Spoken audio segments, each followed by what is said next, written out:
that I heard. Okay. Okay, that Della, and I think her was Scarborough was her Yes. last name. Right. She was mom's mother. Right. She had pneumonia. She was pregnant with mom. She already had Uncle Lee, which is 4 years old. Right. Okay, so she was pregnant with mom at 7 months. She got pneumonia. And then she went into labor and had the baby. She died 3 days later. I didn't know about the pneumonia. That's the first time. I thought she just died from childbirth. No. So it was pneumonia. Mm-hmm. Okay. And then being that Grandpa Haynes had her as a baby and had Uncle Lee as a 4-year-old, he had to work. So he couldn't take care of them and work too. So the Gentrys lived next door. Mm-hmm. And they didn't have any children. So they took Uncle Lee home with them and mom through the day. Okay. And then when Grandpa Haynes would come home from work, he would take Uncle Lee home, but he wouldn't. Because he could handle a 4-year-old, or because he wanted the boy? No, because he could handle a 4-year-old. Right. And then about 6 months later is when he married Esther. Right. And then from there, then they had Uncle Clarence. Mm-hmm. And then they had Mabel. And then they had Ralph, I think it was.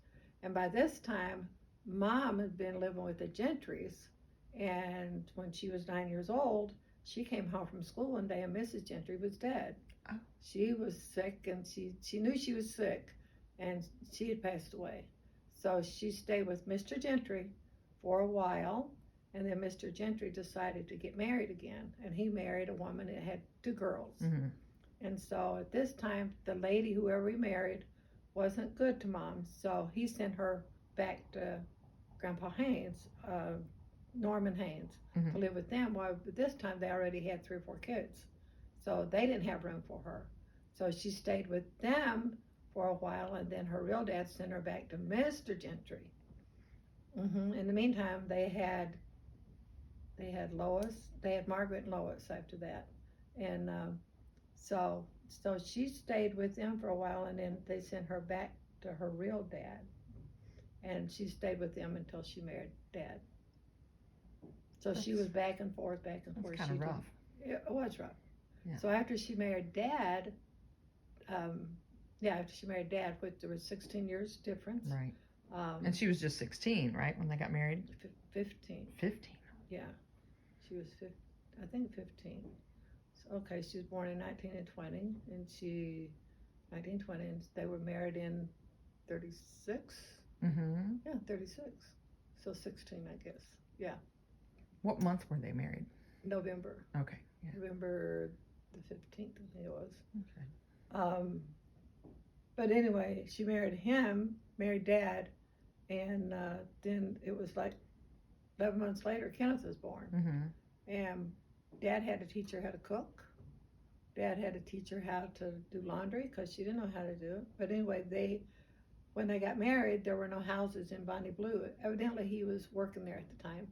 And there were no houses empty other than the one that was up on the mountaintop by the Tipple. There was a house up there, and that's where they lived. That's where Kenneth and Alan were born. I have a couple pictures where you can tell they're way up on a mountain when they were first married. And and then from there, they moved off of the mountain, as you call it. They had to actually take a rail car to get up to the house. That's how they got up there. So was that a coal company house? Uh-huh. Because I think Mom used to tell me that the coal company houses were like, if it was empty, you could have it. Like you guys moved one time because a bigger house became available, somebody moved out, and you just... We always did that. Okay, so that was a thing. Right. Yeah. But anyway, they moved down from there, and then they moved up to Jack's Branch. You know where Jack's Branch is at? No? I know one the of those name. Pictures, I probably remember. One of those pictures, and as I was explaining to Steve, there at Bonnie Blue, there's a commissary, there's a church up on the hill, there was a Y, and at that Y there was a little theater. Okay. And so the bus from St. Charles would come up and make a U-turn there in front of the commissary and pick up people to go to St. Charles or go down to Pennington, and then make it come back up. But anyway, there where the commissary is at, there was different hollers, they call them. They would branch off into different sections, and like Magazine Holler was this way. Jack's Branch was straight that way. Then there was another one, I don't remember, the Elliots lived, what it was called. Dad was born in Benedict. Okay, that's up Do you know that St. one? Charles. Okay. No, wait a minute, Benedict. It's in St. Charles. It's St. Charles, right? But all this is Bonnie Blue. Okay. But I'm talking about it's all I Bonnie got you. Blue. Gotcha. So, but then Mom and Dad moved over the hill. They moved up Jack's Branch, way up in Jack's Branch, and then they said there was a slide coming.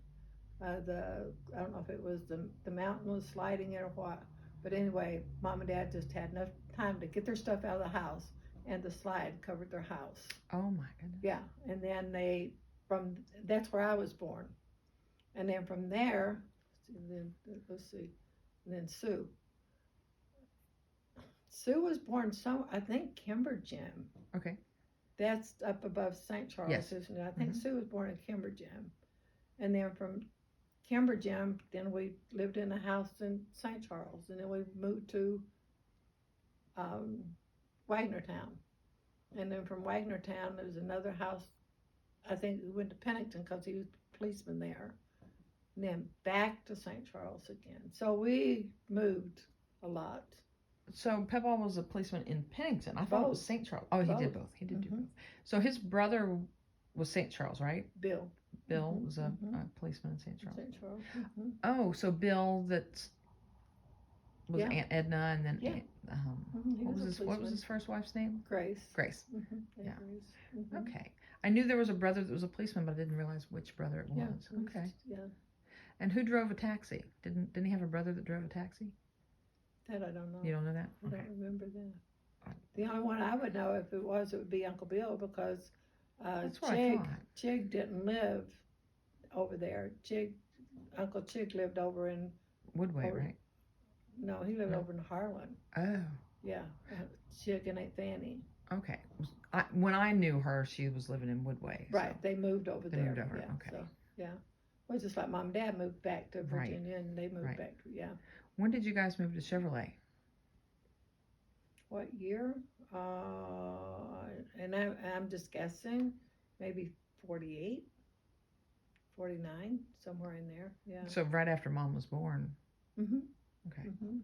And Dad went to work in the mines. So that's why I always thought Mom was born over there. Mhm. Okay. We lived in the lower camp.